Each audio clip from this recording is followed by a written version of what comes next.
Gələn il pensiyalar nə qədər arta bilər? Faiz açıqlandı. Pensiya yaşının azaldılmasını istəyən hər kəs bir nəfər kimi videonu bəyənib kanala abunə olsun ki, bu məsələnin həqiqətən vacib olduğunu nümayiş etdirək. Azərbaycanda inflyasiya, yaşayış minimumu və gündəlik xərclərin artması fonunda pensiya məbləğinin artırılması məsələsi yenidən gündəmə gəlib.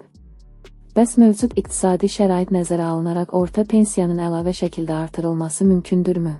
Mövzu ilə bağlı konkretaza danışan iqtisadçı Xalid Kərimli bildirib ki, hazırki qanunvericilik çərçivəsində pensiyaların artırılması müəyyən edilmiş qaydalar əsasında həyata keçirilir və inflyasiya göstəricisi indeksləşdirmə zamanı əsas meyar hesab olunmur. Pensiyaların artırılması mümkündür, lakin bu, qanunvericilikdə müəyyən olunmuş mexanizm əsasında həyata keçirilir. Hazırda işləyən şəxslərin orta aylıq əmək haqqında təxminən 6,2%lik artım müşahidə olunur. Əgər ilin sonuna qədər bu dinamika qorunarsa, gələn il pensiyalar da təxminən həmin faiz qədər artırılacaq, deyə iqtisadçı vurğulayıb.